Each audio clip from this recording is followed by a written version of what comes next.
Hey everyone, it's Daniel Roberts, and you are listening to the Giving Town podcast, where we share stories of hope and generosity about Newberg and the surrounding areas. Now, I always mention that this podcast is sponsored by my real estate team, the Joyful Roberts Group. We are real estate agents with Premier Property Group, LLC. But one of the things I don't often talk about is how much I love educating people. That's why I do this podcast. I love sharing stories of hope and generosity, and highlighting the nonprofits, highlighting the great people in our town.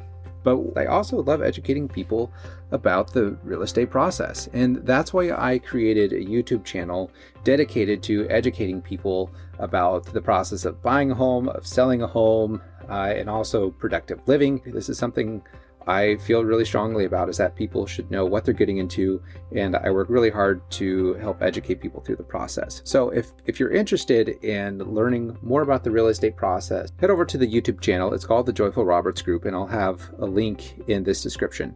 I want to make sure that everyone who wants to has an opportunity to be educated. Okay, so now back to the podcast side of things. Today, I'm interviewing Mike Caruso, who is a member and past president of the Newberg Noon Rotary Club. And he actually is a past district governor of District 5100, which covers a large part of Oregon and Washington. Today, Mike shared a lot of really interesting things. He shared why Rotary is important to him, what keeps him coming back. He shares about many of the amazing projects that he's been a part of. And one of the core things that's really important to him is the notion of peace and peace building. So we're going to get into that today. And of course, we're going to talk about the pancake breakfast, which I hope you can make it to. And that's going to be on the last weekend of July, the Saturday and Sunday, last weekend of July. So hope to see you there, and I hope you enjoy this episode. Hey Mike, thanks so much for joining me, and I am looking forward to sharing a bit about Newberg Noon Rotary and some of the projects that have been done through Rotary, talking about what Rotary is, and then also about the upcoming pancake breakfast that if anyone has been in Newberg for any length of time, they have probably heard about and hopefully have gone to. Well, thank you, Dan. Yeah, I'm looking forward to it too, sharing a bit about my interpretation, I guess you would say, of Rotary, how it's affected me. Like anything, it's quite a personal journey, and different people have different areas which they kind of hone in on, and I can just give you mine. Yeah. So first off, most people have probably heard of Rotary, or they've seen the little gear symbol, and they've seen it on parks or on buildings. It's a very well-known symbol, but I think it's very misunderstood in many ways. Growing up, not knowing about Rotary, I knew there were scholarships in high school that you could get, but I had no clue what Rotary was all about. I just kind of thought of it as an old white man's club. And that's kind of what I was like, old white men who have a lot of money, they just kind of meet and who knows what they do, and there's scholarships related to it. So was my perception, and many people that I talk to now who have not been in Rotary or taken the time to know what it is seem to still have that perception. So obviously I know that's not what it is, but from your perspective, can you share your journey coming into Rotary and maybe what you thought it was and now what you've found that it actually is? Sure. When before I got involved with Rotary, I was getting close to retirement, worked in a family business, wholesale produce, fresh fruits and vegetables. And I knew that I wanted to get involved some way in the community. And I wasn't quite sure, possibly through the local church or whatever. I had a background of high school studying for the Roman Catholic priesthood. After I finished college, I spent 3 years in the Peace Corps. So grew up with the idea of giving back to the community. And before I really had a chance to dive too deeply into this, my daughter, who is a veterinarian, invited me to come to a Rotary meeting. And it was held at George Fox University at the time, and I went there, and very nice, very friendly people there. There was the head of the hospital in Newberg, the school superintendent, the fire chief, the police chief, and doctors and dentists, and very, very educated people. And right off the bat, I knew, well, this is not where I belong. So I had a very enjoyable lunch, and figured that was that. And then the next week, my daughter invited me back to another meeting. So I went there and figured, well, maybe she didn't remember. She just invited me the week before, but another enjoyable time. And then the third week that she invited me, I figured there must be something up. Maybe they were having a membership drive or something. But anyway, I decided to look into the organization a bit. And I noticed that, to my surprise, because I really didn't know anything about Rotary, just like what you said, I saw that it had a bit of a focus and a bit of a history on peace building and peacemaking, and this caught my eye. So I decided to kind of jump in with both feet. I joined the club. At the time, they had just had an auction, and I thought it was kind of low-key, not a lot of energy. And I did some research. Turned out I'd been the main fundraiser of the club for several years. And so I have a brother who's very involved with his church in Northeast Portland, and they have an auction every year, which is quite successful and pretty high energy. So I came to the meeting after I had been to this auction at my brother's church, which had a lot of energy. And I said, I've got a few ideas possibly for next year's Rotary Newberg auction. And without blinking an eye or stuttering in the least, they said, great, you're our auction chair next year. So I learned pretty quickly that the more you open your mouth, the more involved you get. So anyway, I was the auction chair.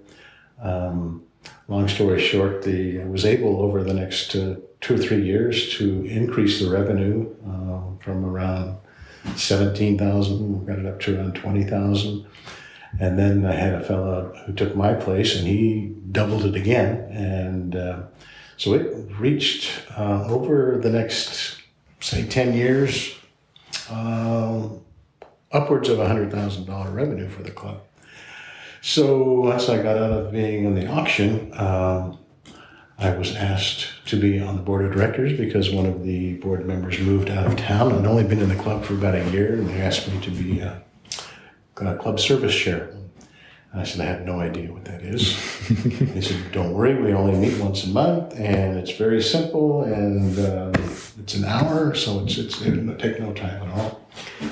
So I became club service chair, and at the end of that year, the Rotary tradition is you have to have your presidents and presidents-elect set up 3 years in advance. So they asked me if I would be what they call president pre-elect. And I said, well, I'm still not sure even what club service is, and now you're asking me to be club president. And of course, one of the things they talk about in Rotary when you go into the training for club president is that you were the person that probably missed a meeting, and that's why you're now club president. almost the way this happened. But anyway, I served as a club president in 2005 and 2006 and had a wonderful time. It's just a situation where Rotary is made up of professional business people, primarily, also some business civic leaders and whatnot. But the quality of people, especially that we've had in Newberg, has been just amazing. Very, very professional, very organized people.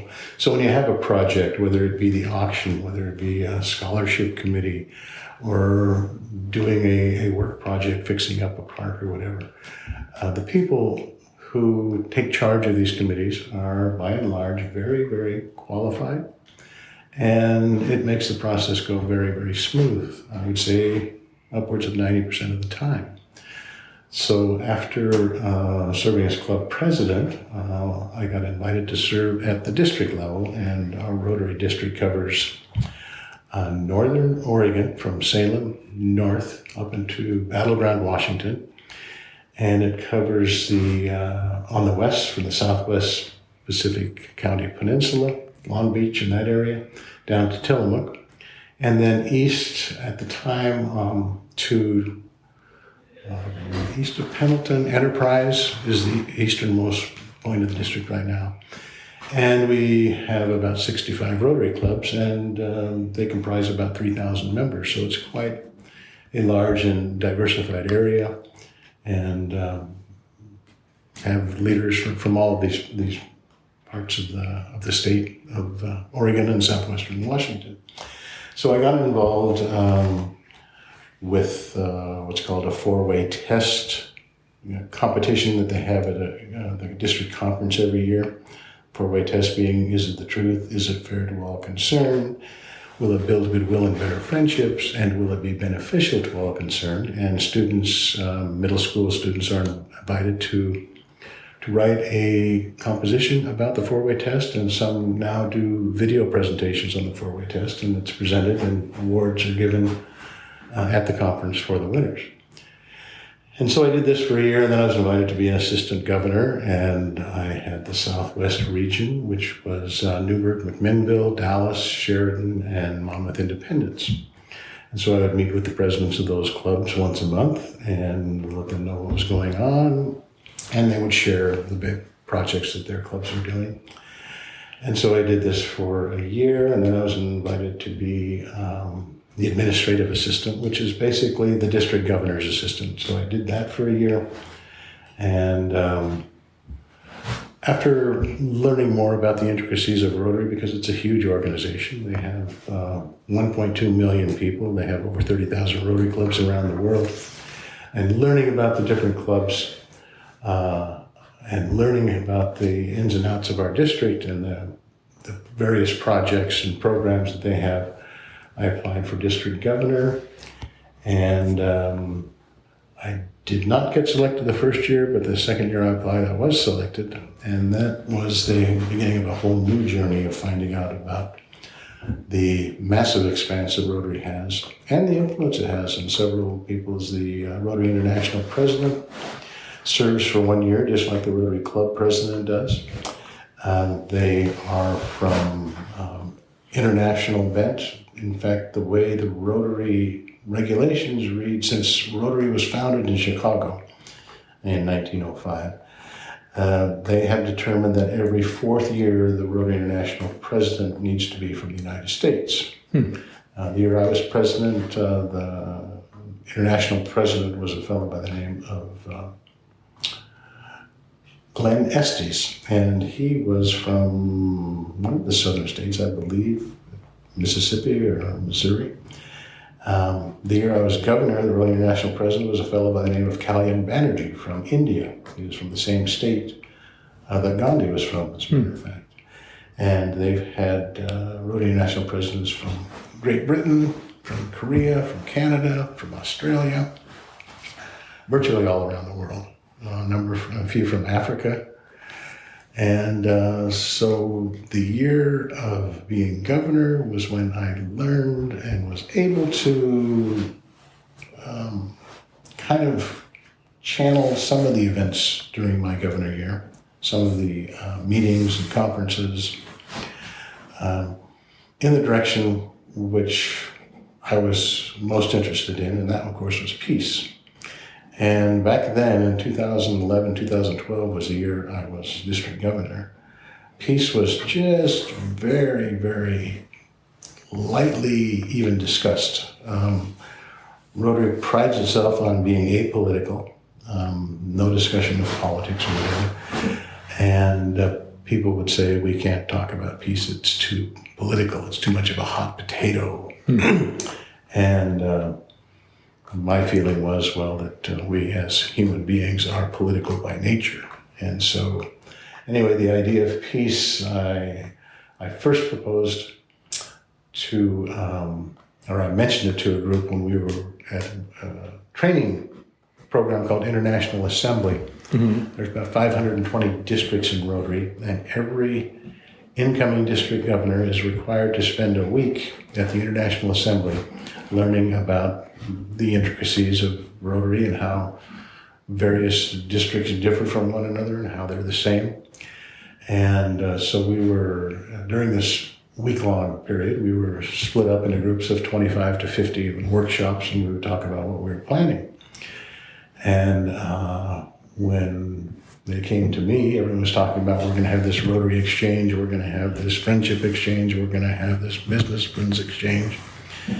I said, well, we're going to have a peace conference. And people looked at me like I was just from another planet. They just thought this this is not Rotary.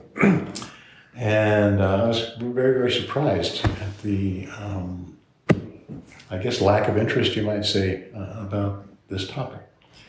2 years later, in 2013, Rotary has introduced what they call areas of focus. And the areas of focus which they introduced in 2013 were basic education and literacy, mother and child care, disease prevention, community development, and peace and conflict resolution. And people were very surprised that peace and conflict resolution was a part of this. So the areas of focus weren't introduced until 2013. Exactly. I didn't realize that. So before, it was just kind of anything goes. Pretty much. I mean, they've always had, or not always, but in the last 30, 40 years, 50 years, they've had basic types of scholarships that they offer. They have a large youth exchange program, the largest in the world. They have what they used to call major matching grants and district grants. And major matching grants, one of the first major matching grants that was really, really on a large scale happened in 1985 in the Philippines. And it was related to the polio eradication program. At the time, the United States was one of the few countries to have eradicated polio. I believe a number of European countries had also done that, and Canada, but otherwise not too many. And some Rotarians, Rotary leaders in the Philippines, decided to apply for a major matching grant. They noticed how quickly that they eliminated polio in the United States and wanted to give it a try. So I believe it was in the area of about $1 million back in the mid-'80s. And in 12 months, they had eradicated polio in the Philippines. Wow. After that, Rotarians, the leadership decided that they were going to make this their flagship program. They figured if we can do it in the Philippines in 1 year, we can eradicate polio around the world. And at the time, the only disease that had ever been eradicated was smallpox. Okay. So Rotary came to the polio eradication program of the World Health Organization, who was spearheading the polio eradication program, and the Rotary leaders said, we'd like to partner with you. And they kind of scoffed and poo-pooed, said, well, what have you got to bring to the table? And they said, well, how about a start of $50 million? And then they said, welcome to the club. And ever since then, it's been Rotary's flagship program. They've raised over $2 billion since they started this in 1985, 86. And there are currently only 2 countries that still have polio, and they are Afghanistan and Pakistan. And those were last year in single digits, less than 10 cases of wild polio virus in each country. So we're very, very close to eliminating polio from the face of the earth. So that's been the program, the flagship program for Rotary International. Yeah. One of the reasons why they came up with the areas of focus that I was talking about was because they are very, very concerned, since Rotary is such a vast organization and so many points of view and so many causes, that they kind of want to give the message that we're not going to have another single entity flagship program like we are with polio eradication. There are people that want malaria eradication to be the next program. They want the environment to be the next program, and so on and so forth. There are just dozens upon dozens of causes for which Rotarians would like to. There are some that wanted peace and conflict resolution to be the flagship program. But at any rate, the peace conference we had in 2012 came over very well. We had 8 Rotary Peace Fellows. We had 4 Rotary Ambassadorial Scholars. We had a Nobel Peace Laureate attend, and we also had an Admiral in the Navy, the only 5-star Admiral in the Navy, who was actually head of the Navy SEALs. And So we had a very, very successful peace conference at the end of that year in June of 2012. So ever since then, we started what was called Peacebuilder Clubs in 2012 here in District 5100. People interested in the idea of peace and conflict resolution. There's another program called the Rotary Peace Centers, which we probably don't have time to go into right now. Yeah, well, and that's the funny thing. There's so many areas, and Rotary is so large that it's easy to get lost in all the things that that happen. We can spend maybe a few minutes sharing about what the Peace Builders Association is, because I know you've had a big involvement in that. And then we can share some of the other things so that we, otherwise we may need 2 hours for this podcast, which would be great, but I don't know if our listeners want 2 hours as much as I would. Well, the Peace Builder Clubs, we started in 2011, the end of the first half of my Rotary year. And there were 9 Peace Builder Clubs at that time out of 70 in the district. And they were Newberg and the Newberg Early Birds, the Rotary Club of Battleground, the Lewis River Rotary Club, also located in Battleground, and the Rotary Club of Portland, the Rotary Club of Forest Grove, the Rotary Club of Tigard, and I believe the Rotary Club of Vancouver, Washington. And we just decided that the qualifications would to have an interest in doing a peace project, having a minimum of 2 members on the committee, supporting the Rotary Peace Centers and the Rotary Peace Fellow program, which offers master's degrees in peace and conflict resolution at universities around the world. And so we started with that. And each year we have added a number. We just the other day, the Rotary Club of Canby became our 35th Peace Builder Club. Okay. And one of the projects that we had in Newberg was the 2 clubs got together, both Peace Builder Clubs, and raised some money, and we purchased 52 peace poles. And we planted in 2017 in Newberg and Dundee at schools and churches and businesses. And can you explain what a peace pole is? A peace pole has the message, "May peace prevail on earth." The idea began in about 1957. A fellow by the name of Masaheshi Goi from Japan, a survivor of the Hiroshima bombing. He decided that there's so much talk, Cold War was going on then, the rumblings and everything, that we needed to have a discussion about peace. And he just came up with this very simple prayer, "May peace prevail on earth." And that is put on 4 sides of the peace pole in the native language of whatever country it is, and then they pick other languages which are apropos to that.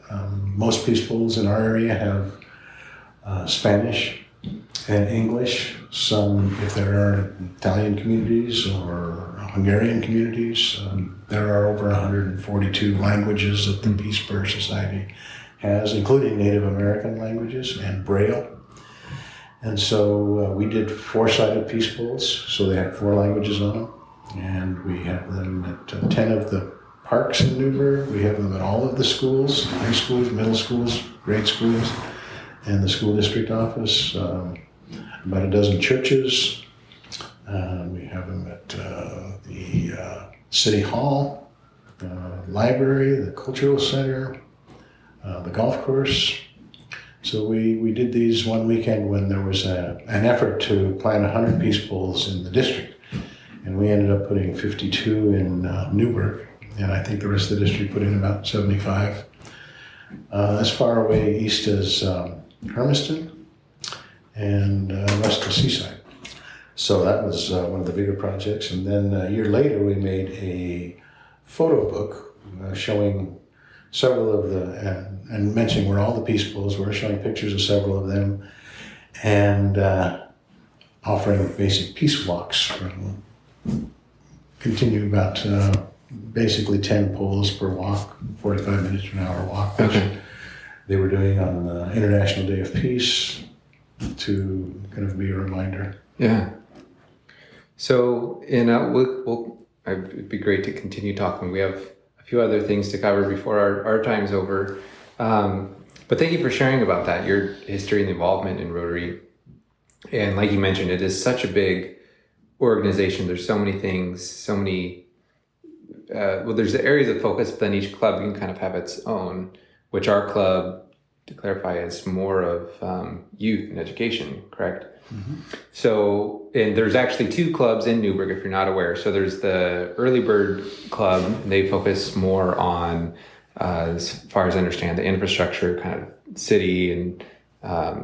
Right, they're more into bricks and mortar. Bricks and mortar, yeah.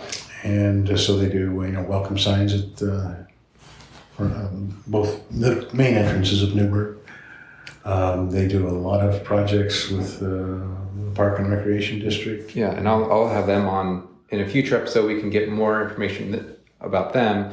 And then Mike and I are both a part of the Newberg Noon Rotary Club, which is more of the education and youth and building parks, which there have been several parks built. How many parks have been built in this area through the Noon Rotary Club? Well, there's a Newberg Rotary Park right attached to the Cultural Center, which is probably the first park that the Rotary Club was involved with from the ground up. But they have done a lot of refurbishing and remodeling of structures and playgrounds and areas that I would say probably 15 or 20 parks in the Newberg-Dundee area. Wow. Okay. I didn't even know there were 15 to 20 parks. I think there's about 40. Okay. Oh, wow. Okay. So, yeah, that's just one example. And then scholarships, and there's scholarships internationally. So, the city would probably look quite a bit different if there's no Rotary Club. I mean, for example, the parks, like you mentioned, by the Cultural Center, what would that be if it weren't for the Rotary Club? Well, they might be there, but probably with a little less pizzazz, what you were saying? Maybe a field of grass, too. Yeah, we don't exactly. know. Yeah. What are some other things that our club has done for Newberg? They were instrumental in getting the skate park built. They have a program which they started in 2003. It started as a dental clinic in Guatemala. Dr. Alan Methvin, who recently passed, and Augie Gonzalez were instrumental, and Leroy Benham in getting this started. We identified through a Rotary Club in Antigua, Guatemala, a couple of villages that just don't receive virtually no dental service at all and can't afford it. So we started going there in 2004 for 7 to 10 days. Over the years, this morphed into, from dental, we added medical. We had physical therapists, chiropractors. We also did some scholarships for a teacher in the village so that he could get his teaching degree to be official teacher at the two schools, at the two villages we worked at. And we worked getting scholarships. We were doing micro lending to the women so they could set up their own little shops, whether they would be basic sundries or getting some chickens for poultry in the village to sell. And we did an electrical project which consisted of the city of Antigua had decided they were going to bring electricity to the schools in the villages. So we helped electrify the school and also some of the homes up there. So that was a rather large construction electrical project. So over the years, it morphed as our membership changed. One of our members now, Kathy Futornik, when she joined the club back in 2007, she's an environmental scientist. So we did a project in checking out the water and getting running water to the villages. And so it's still going on today, but it has kind of gone back just to being a dental project. Okay. It's run by Augie Gonzalez, and he also has a son who's a dentist that helps run that program. And that is in Antigua, Guatemala? It's just outside of Antigua. The main village we work at is called El Hato. Okay. And we started with 9 or 10 volunteers. Okay. About 5 or 6 years into it, we partnered with another club in California, and we ended up with 52 volunteers going down to do all of the various projects that we were working on. Okay. So these are some international projects that have been done beyond, and we'll get to some more of those here in just a minute. As far as in Newberg itself, beyond the parks, and well, there's the parks that have been done, there's scholarships that have been given.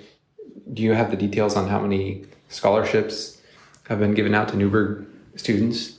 We started, I believe, doing over 20, 30 years ago, doing 5 or so. I think we topped out at 42, if I'm not mistaken, a few years back. Wow. And we're in the area right now of 15 to 25. Another program which the 2 Rotary clubs has been a great fundraiser in the past, although that may be changing, was a Rotarian program. Ken Austin, who was a member of our club, and then he helped to form the Early Birds Club in the early 90s, I believe it was, possibly late 80s. He developed a portable dental unit which fits in a suitcase, 35 pounds, and it has everything. All you need is a compressor, and you've got state-of-the-art dental equipment, the drills, the compressor, not the compressors, but all of the basic tools that a dentist needs to do basic dental work in the most remote parts of the world. And so he would give 100 of these units. The club's job was to sell them, and we received all of the proceeds from that. So that was several $1,000s. I think that topped out at $150,000 one year. So that's been a huge boon for our club. Yeah. And an adjunct to the auction for fundraising. And are those chairs still produced? They are. Okay. The dental units. And then there also is a dental chair, which Ken Austin also developed, made of wood, very light. The first one was over 70 pounds. It was quite bulky. The new one, I think, is about 25 or 35 pounds. Okay, so these are 2 separate units. So one's the chair and one's the... With the dental unit. Okay. What would you say, from the projects that you have been involved in or seen that have taken place, which one has been the most impactful to you? Most impactful to me, I believe, would be the Guatemala, the international project in Guatemala. The ones around town have also been, very, very good at that. We did a Hess Creek project, which is Hess Creek flows through the George Fox University campus. We did a cleanup of that, and paths. There's now picnic tables down there as you walk around the campus. And I believe it is open to the public for use. And it gets a lot of use from the students at George Fox. That took a couple of years, a couple of summers to take out the weeds and make sure that the natural growth thrived and the unwanted growth was discarded. Yeah, I didn't realize that was a Rotary project because I went to George Fox and enjoyed some of those picnic tables. Mm-hmm. Okay. Yeah, that was actually a project of both Rotary clubs. Okay. Are there other projects around that maybe people aren't even aware of that were Rotary? I imagine we probably see many of those things that we just take for granted. I'm sure there are. Gosh, it's Rotary clubs all over. I know one project which wasn't done by us, but it was done by the Salem Rotary Club, which is the second largest Rotary club in the district. They did a huge amphitheater. I think they raised $10 or $15 million. Wow. And it's right on the Willamette River in Salem. It was just inaugurated last year or the year before. Wow. But it holds several hundred people for concerts and whatnot in Salem. Both clubs gave large donations to the cultural center. Okay. And like I said, the Rotary Park adjacent to that. And several projects. One of our members, Jim McMaster, was head of production for the Park and Recs District. And he was constantly coming up with new projects for parks. And that was kind of our focus for several years.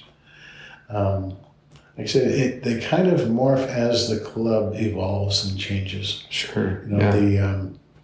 The Guatemala project went through kind of a peak and valley with the members and what their qualifications, what their specialties were.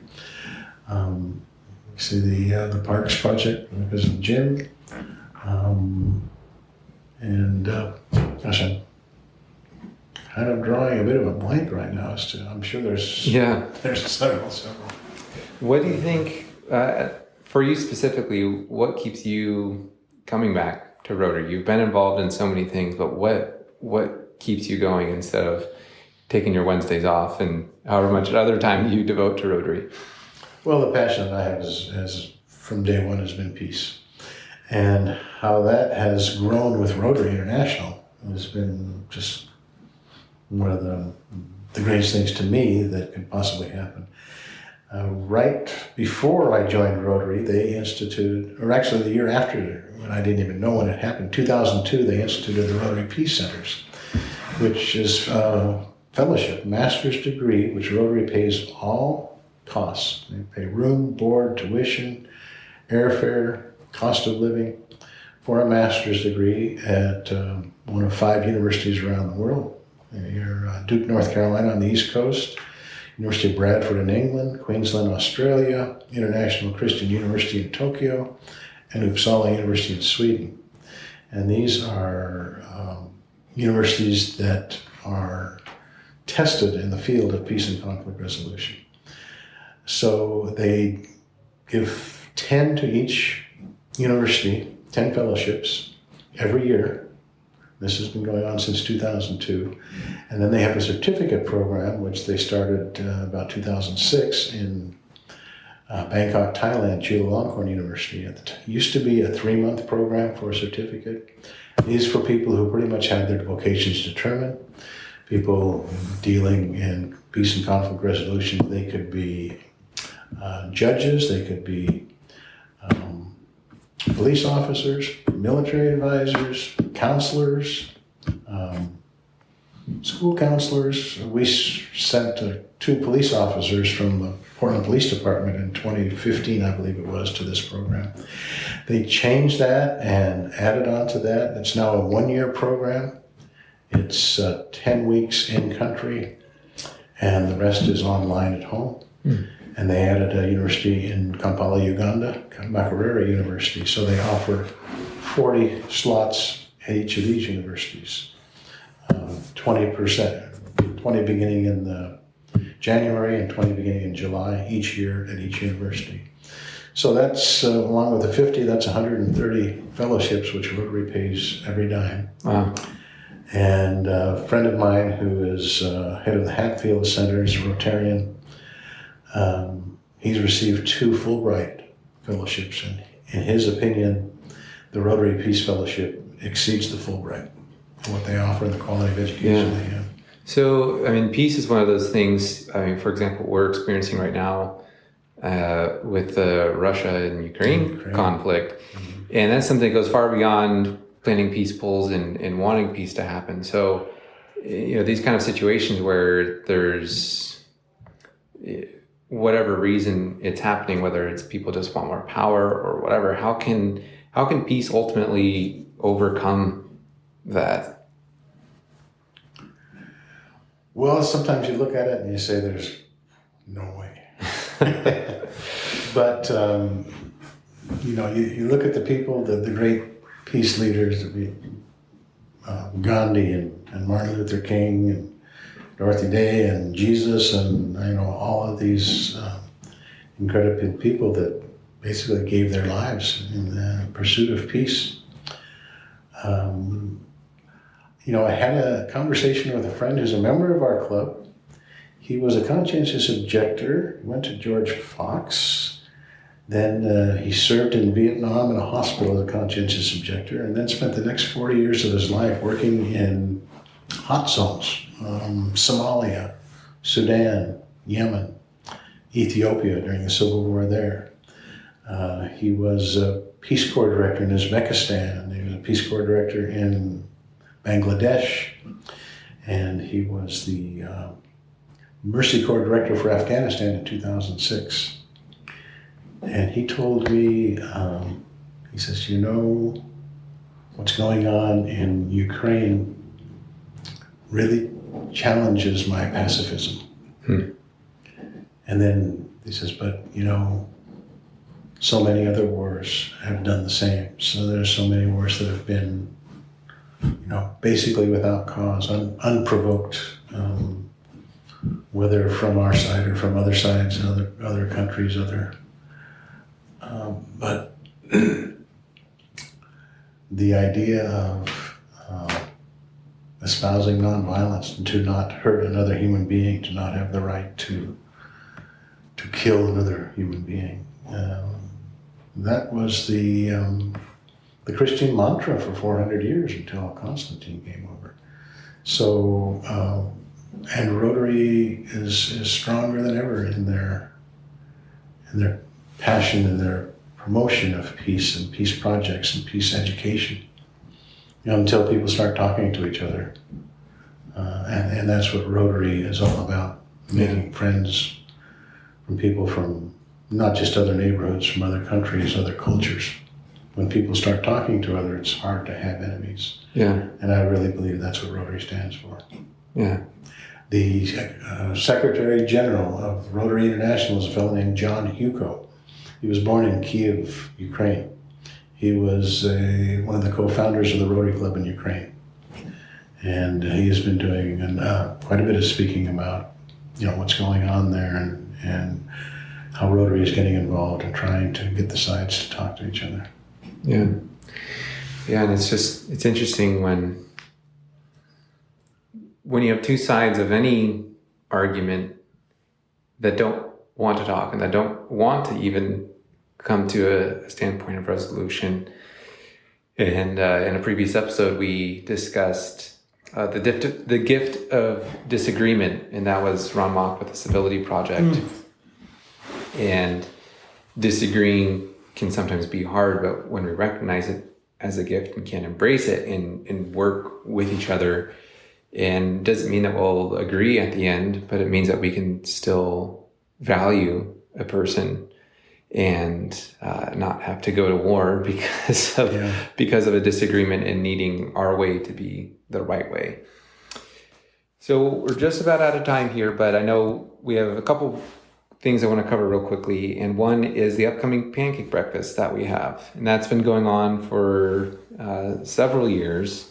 Over 40 years. Over 40 years. So, okay, at least several. A little bit more than several years. So over 40 years, the pancake breakfast has been going on. And what's the purpose of that?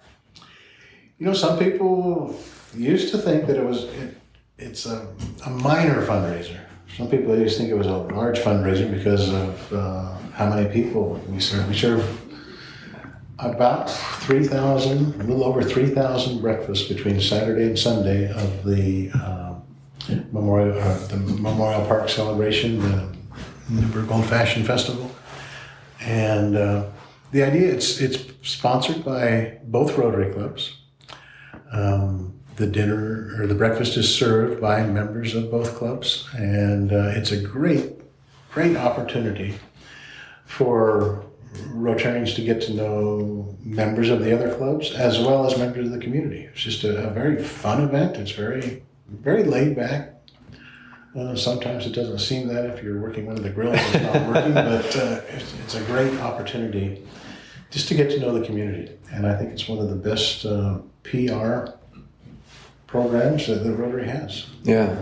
It's a lot of people, you talk to them, what do you think Rotary is? What is Rotary? And they won't know, but boy, you mentioned the pancake breakfast. Everybody knows. Yeah. Well, that's something that I hope and through this conversation and hopefully through other conversations I have, that the community can get to know a little bit behind the scenes. And granted, we just skimmed the top of the iceberg on the projects that even people in our own club do, because I know there's so many more. But what is something that you would say if someone has heard of Rotary, they go to the pancake breakfast, and they have questions and say, "Hey, I want to know more." What's the next step for someone to take? Rotary International has spent millions and millions of dollars trying to figure that out. They've got all the social media now. They've got the Facebook page, and they've got WhatsApp, and they've got Twitter, and they have a lot of people still working on that. They are constantly, I wouldn't say reinventing Rotary, but working on getting the word out. Like you said at the beginning of the conversation, one of the acronyms for Rotary was Romeo, rich old men eating out. and that's, so many people don't know. We are constantly told that we need to toot our horn more, because if we don't, nobody's going to. Yeah. And, through the polio eradication program, we've become noticed. The World Health Organization considers us a major player. The governments of most European governments, United States, Canada, Africa, they understand that Rotary is a major player in polio eradication. We're a service organization. A lot of people say that we're the largest peace organization in the world. Some people probably don't like that, but I mean, that's, it's just such a large organization, and there's so many different facets and so many different programs and projects, education and prosthetic devices, malaria eradication, AIDS eradication. It would take hours just to list the programs.